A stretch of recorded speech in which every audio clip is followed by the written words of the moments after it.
Next topic है हमारा, वो है हमारा एडिटिव आइडेंटिटी।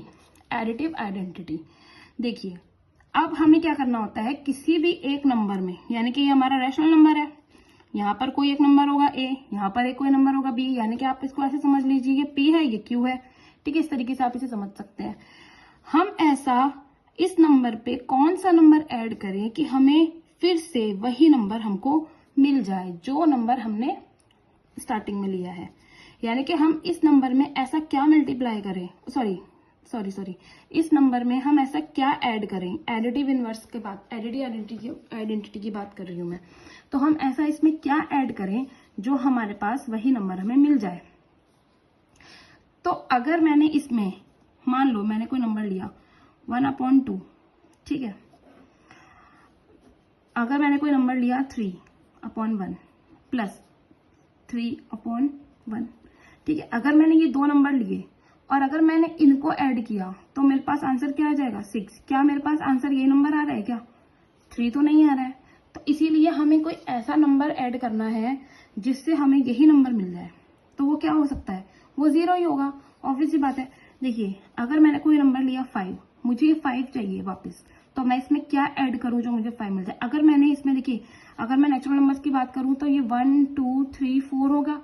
ठीक है, अगर मैंने यहाँ पर 0 से आगे अगर मैं लेके गई, अगर मैंने यहाँ पे 1 करा तो भी आंसर चेंज हो जाएगा, अगर मैंने यहाँ 2 लिया तो भी आंसर चेंज हो जाएगा। यानी कि 0 के अलावा कोई भी नंबर मैं अगर इसमें ऐड करती हूँ तो आंसर चेंज हो जाएगा, वो नंबर नहीं रहेगा जो हमने स्टार्टिंग में यहाँ पे लिखा है। ठीक है बच्चों, तो एडिटिव आइडेंटिटी क्या होती है हमारी, 0 होती है, इसको याद रखना है। ठीक है ना, ओके।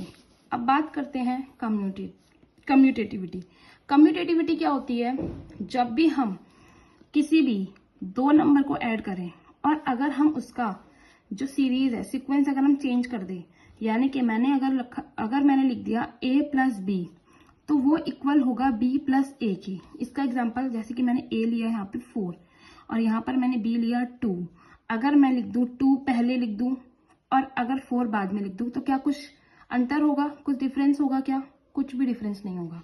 तो यानी कि ये इन दोनों के आंसर क्या आएंगे, सेम आएंगे। तो इसको हम लोग बोलते हैं कम्यूटेटिविटी प्रॉपर्टी बोलते हैं। इस प्रॉपर्टी का नाम होता है कम्यूटेटिविटी, और ये दोनों ही केस पे चलती है, ये प्लस में भी चलेगी और ये मल्टीप्लाई में भी चलती है, यानी कि एडिशन के केस में भी चलती है और मल्टीप्लाई के केस में भी चलती है। अगर मैंने किसी नंबर की मल्टीप्लाई करी, ठीक है, और उसका जो आंसर आया, जैसे कि ये 8 आ गया, a इंटू बी, मैंने लिखा 4 इंटू 2, 4 मल्टीप्लाई 2, आंसर क्या आया 8। अगर मैंने इसको उल्टा करके लिख दिया, b मल्टीप्लाई a कर दिया, तो यहाँ पर हम क्या लिखेंगे, 2 इंटू 4, तो भी आंसर क्या आएगा, 8 ही आएगा। दैट मीन्स कि अगर हम किसी भी नंबर का सिक्वेंस, अगर मान लो मैंने a इंटू बी लिखा है, तो अगर इसका सिक्वेंस में चेंज करके लिखती हूँ, b इंटू ए लिखती हूँ, तो भी हमारा जो आंसर होगा सेम ही आएगा।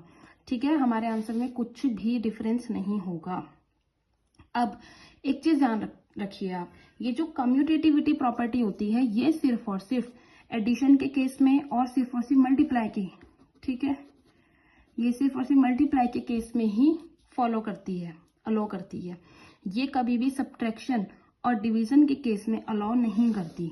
ठीक है, कैसे, एग्जाम्पल के तौर पे देखिए, मैंने यहाँ पे a minus B is not equal to b minus A लिखा है। क्यों लिखा है, देखिए, मान लीजिए मैंने लिया a को मैंने लिया 4 और b को लिया 2, ठीक है। अगर मैंने a को लिया 4 तो a की जगह पे मैंने 4 पुट किया, माइनस b की वैल्यू मैंने 2 पुट करी, ठीक है ना। अब यहाँ पर देखो, b की वैल्यू मैंने क्या पुट करी, 2 पुट करी, और माइनस a की वैल्यू मैंने क्या पुट करी, 4 पुट करी। अब आपको पता ही है कि 4 में से हम जब 2 को माइनस करेंगे तो हमारे पास आंसर आएगा 2, लेकिन यहाँ पर क्या है, यहाँ पर एक इंटीजर -4, देखिए 4 में से हम 2 को माइनस करेंगे तो यहाँ पर आ जाएगा हमारे पास -2। ये आपने सीखा ही होगा, ठीक है, ये तो हमें पता ही है कि जब भी कोई नंबर बड़ा होता है तो यहाँ पर माइनस करते हैं, तो यहाँ पर जो भी नंबर बड़ा होता है उसका साइन हम लोग बाहर लगाते हैं। तो आप मुझे ये बताइए, क्या ये आंसर सेम है, नहीं है, बिकॉज ये एक नेचुरल नंबर है और ये एक इंटीजर है, ये दोनों ही नंबर क्या है, अलग अलग है, तो इसीलिए इक्वल नहीं होंगे, इनके आंसर इक्वल नहीं आएंगे। ऐसे ही सेम डिवाइड के केस में भी देख सकते हैं आप लोग, हमने a को लिया था 4 तो हमने की जगह पे 4 पुट कर दिया, b हमने लिया था 2 तो डिवाइडेड बाय 2 कर दिया, ये इज नॉट इक्वल ही रहेगा। ठीक है ना। तो b की जगह पर हमने रखा 2 डिवाइडेड बाय 4। आप जब इसको सॉल्व करेंगे तो आप इस तरीके से लिखेंगे, ठीक है ना, ऐसे ही लिखते हैं हम लोग डिवाइड फॉर्म में जब भी होता है। तो 2 1 सा 2, 2 2 सा 4, ये जो आंसर आया है ये 1/2 आया है, और यहाँ पर क्या आया है 2 आया है। क्या ये इक्वल है? ये इक्वल नहीं है, ठीक है।